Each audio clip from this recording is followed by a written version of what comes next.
Welcome, and I'm so excited to show you a little bit of my progress on this large scroll that I'm doing, slow stitching it and using it as kind of a memory scroll plus a keeper for a lot of my small slow stitch projects.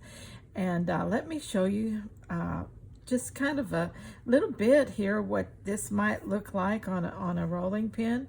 Now, yes, you can see I'm still working on this piece. I've got pins in it, but I just kind of wanted to give you a little taste here of how this is going to be. Now, this is just starting out. This is going to be much bigger, and I'm thinking that I will do 2 panels, the size that I'm working on here, and then test that because the thickness of these panels is going to also make this bulky. So I can't make it too terribly long, but long enough to be substantial. So let's open it up now and look at it. Let me get this little bucket of goodies out of the way here and take this pin out. But just kind of show you that how this will unravel for you when you get ready and everything is where it should be, and it'll just unscroll for you. Isn't that fun? I think that's so much fun. Okay, so I wanted to show you this first panel. I have completely collaged. I've got it designed and together, and I don't have it all sewn yet. I'm finished about up to here, got this sewn, but as you can see where all the pins are, I'm still working on sewing that down. But I'm very happy with this, and I have been able to incorporate this piece that was from my slow stitching. This is a little piece that came out of another project. This was a panel that I did that is in here. This was a flower motif that came off of another project. And then this was a doodle project that I did, and I cut it in half. And I'm going to use both halves. And don't be afraid to do that. If you want to cut something, cut it. If it works in whatever project you're working on, that's what matters. This is the other half of it. And it was just a doodle project that I did. In fact, there is a video on that. And if you just put doodle in the search part of the channel here, up where the little hourglass is, just put doodle in there and you'll pull up this video. Don't forget that you can search my channel for just about anything you're looking for by putting it in the search, and it'll bring up any videos that I have on that. Okay, so I cut that in half and just added some other elements here and there, and we'll bring it down to here. Now the next panel will be the same size, and it will attach to this end, so it'll be twice this length for sure. Now this is one-sided and it's already quite thick, but I am going to do it both sides so that when you unroll it, you can look at one side, then you can flip it and look at the other, and everything will be held onto the scroll that way. And all these pieces that might have just gotten ruined on their own laying about will be saved, and I like that. I'm using a sewing theme with the little written things here. This one says sewing mends the soul. This one says applique. So I print those out on fabric and I incorporate those. So I'm thinking so far I am just doing straight stitching. As you can see, just stitching in these pieces, overcasting and stitching down. Right now I'm running some stitching through this solid part of this to hold this down. It's a pretty piece of fabric, stitching around the decorative elements that I've added. Then I will go over here and do the same thing. you know, you have odd pieces like this one and this one. Just, you know, find a home for them. They make these collages work. When you have all kinds of diversity, when your eye does not, when it reads like a whole, and nothing, one thing doesn't just dominate, or it's so busy that your eye has to constantly be traveling because it can't seem to find everything. That's what I love about collaging. Everything and anything goes together.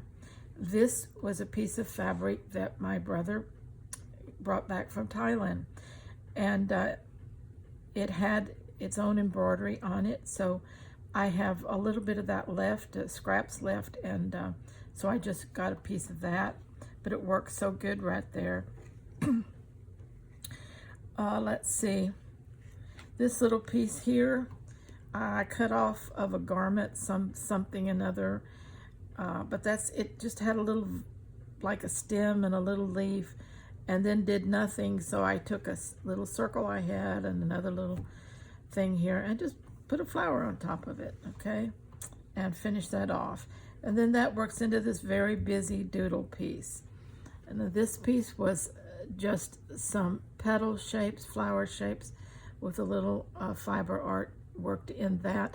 This is also cut off of another piece, and that I had used. Sometimes I make pieces and then later down the line I find out, you know, half of that or a piece of that would work really great on this project. So I cut it up. You know, not all pieces have to stay in their original project scope. So you can do whatever you want to, you know, really, absolutely. No police around here. You can do it. All right. So I wanted to show you that. And then I wanted to show you some little doodads that I'm making. Aren't those cute? Now this is not my idea. I was kind of browsing through YouTube and I ran across a channel, and right this minute I cannot remember the name of that. Let me see if I wrote it down somewhere. No, that's not it. I will locate that and try to put the link in the description, because this was not my original idea. I just saw it. But aren't those cute? They're just little scraps that are rolled up in little scrolls and tied, but they make such a pretty little filler for, let's see, some home decor project. Let's say I have a little banana split bowl here. That's what I call it anyway. And well, we don't need a pin in there.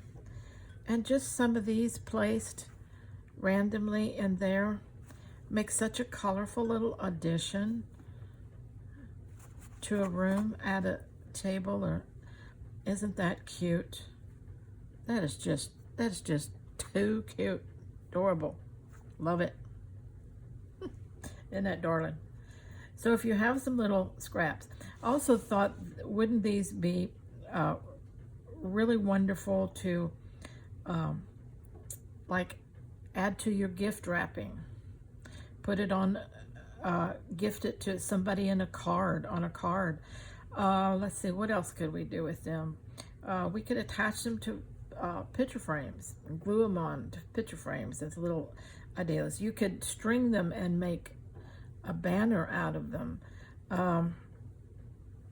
I just, you know, you can just flat put them at the table settings for your guests to take home.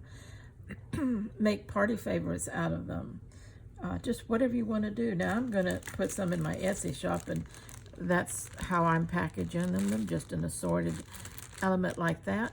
But you could do something similar and give gifts at retreats or little parties or get-togethers with friends that sew and so forth.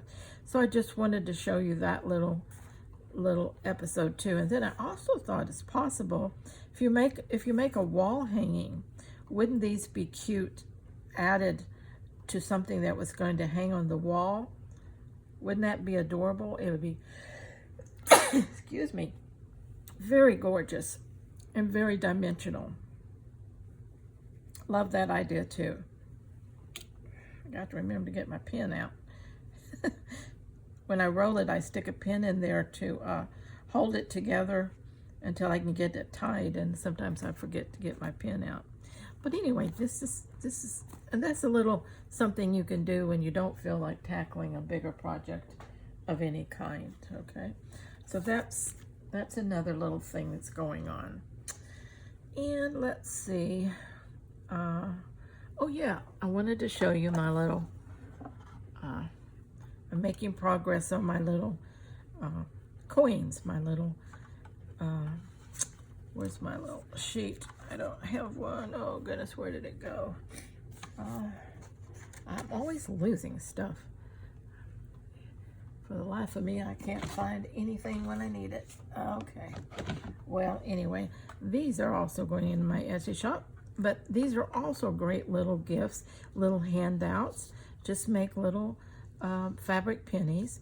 Now, I have a little saying that I put with this for my Etsy shop. It talks about using this as a reminder, you know, stick it in your pocket, and that every day has possibilities. Today can be the best day ever. And this is your penny. Keep it in your pocket. And every time you see it or think about it, remember, every day has possibilities. So just, it's a very positive vibe. I just take some little fabric that I have. These came off of samples, so they have a paper backing, and then I just, you know, sew it on so that it's protected and held straight. And aren't those adorable? Aren't those cute? Now that's another, just sit down in front of the television or whatever and work on a project like that. Just adorable little things to make. Another gift items, giveaway items. I'm going to make little packages of these and take them to the hospital. Probably the middle of next month, I'll be having the first operation surgery on my spine, my upper spine, my neck, lower neck area, and I'll be in there 3 days. And so I thought I'm going to take some of these so I can give them out to the nurses and caregivers and people like that. Just add a little positive vibe to their days. And you always feel better when you're giving. And, you know, you can't feel much worse than after surgery. So what can make me feel better is be positive, do some giving, make other people's days better. So that's what I'm going to do. I'm making up some for that too. All right. So just some good things here, some good vibes, and a beautiful scroll starting. This is your chance to really, really practice your collage. Have fun with it. Don't be so structured with your collages. I think that's what ruins it for so many people and why they quit collaging and say, I can't do it, I can't do it. Well, if you start out too structured, you cannot collage. Collage is a very organic, intuitive skill. You start with something, and then you start building on that something, and it just builds itself. It's its own architect, you might say, and you're just the builder. So until next time, with all our scraps, we have no reason not to stay scrap happy.